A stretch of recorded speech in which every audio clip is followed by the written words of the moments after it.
the spray application too, all the things that you had said, but because of consistency as well. When we cast in place, there's a tamping aspect to it. And so when you see striations in the finished product, kind of like rammed earth, you see where those layers were from people putting it in. You tamp it down, then you add the next thing and tamp it down.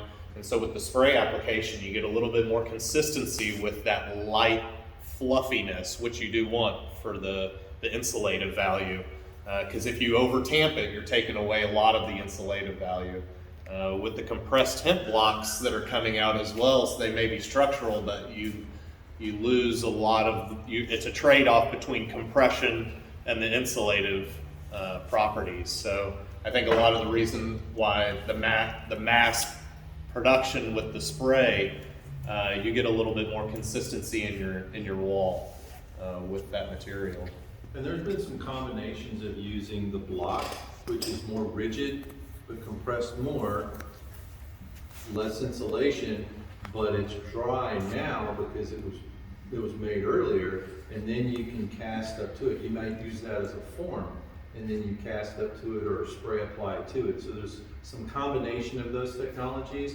And so when you're researching and designing and looking to do things, you're going to need to pick one. I picked this one, and so what I'm going to give you is a sample and how to engage with an architect and engineer builder on what I'm doing and then what I picked. And so just know that, and I looked at a lot. I'm not saying mine is the way. There are other ways. There are many ways to do it. I just had to pick one, and so that's where I landed, and that's why.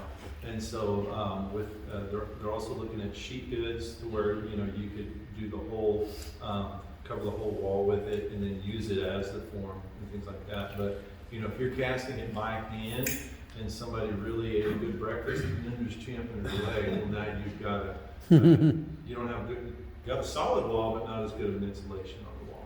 And so, lastly, we'll talk about the building standards, and then we'll take a quick break and get some things going and actually get up and get moving and make a batch. And so, to be insulation, you need to do two things. You need to have an R value, which is uniquely American, and then with the Hempcrete, you can translate some of the European standards, and then also the straw bale community really blazed a lot of trail and made a lot of progress forward in the organic, or using an organic material mixed with lime. But the European solid wall U value can translate into an R value. The thing that you need to know, and if you're designing, is basically R2 per inch, and then that's what it will do. So the insulative value needs to have an R value, it's R2 per inch. Now you can make your designs and how you build out your wall. You need the proper thickness so that everything turns the corner correctly. The other thing that insulation needs to do to be insulation is have a fire rating. It doesn't necessarily need to not burn. You just need to know how it's gonna burn. So that's where this past year was very instrumental with the U.S. Hemp Building Association, working in collaboration with several other colleagues in the industry to establish the ASTM testing to where the fire rating is the one that I was mentioning. So you do have a fire rating, and then engineers are the ones that are going to stamp the plans for that because it's not in as code yet.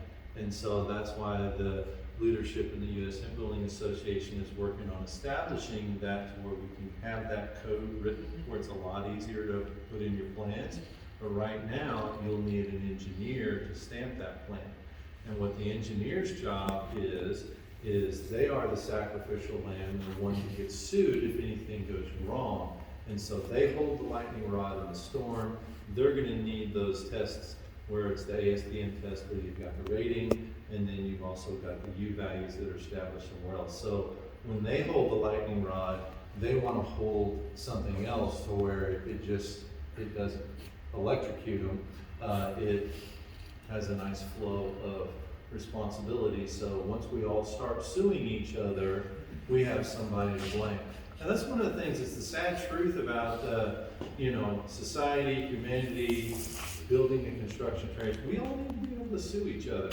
And then that's why manufacturers go through a lot of testing for their product, is because they know that somebody's gonna install it wrong, it's gonna fail, and they're gonna get sued. And so that's why they have their install to manufacturer specification, that's why they print it on the product, and that's why they say you didn't install it correctly. Well, the problem with Hempcrete is that you've got a commodity that's like mulch. You can get it, and it's not manufactured by a manufacturer that's what it's made, and then it just gets installed that way. It's assembled on site. And so, the folks that make the 2x4 can tell you if it's used in this way, then it'll carry this load, and there's that specification. But right now, there's not a lot of that that's established, and because it's a commodity and not a manufactured product. So those are some of the things that are going to mature through the industry. It's got a insulate with an R value, it's got a fire rating, and then that means it's going to, and there's no code, which means it needs to be stamped by an engineer, and your architect needs to know what standard and what method you're using.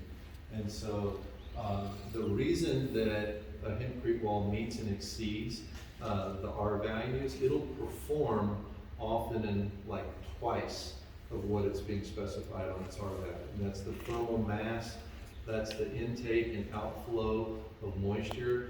If it's that dew that's on the grass, that kind of absorbs into the outer little bit of the wall, and then when the sun hits that wall, you've got evapotranspiration that's cooling the wall while the sun's hitting the wall, so the wall's not baking, it's cooling and it's drawing.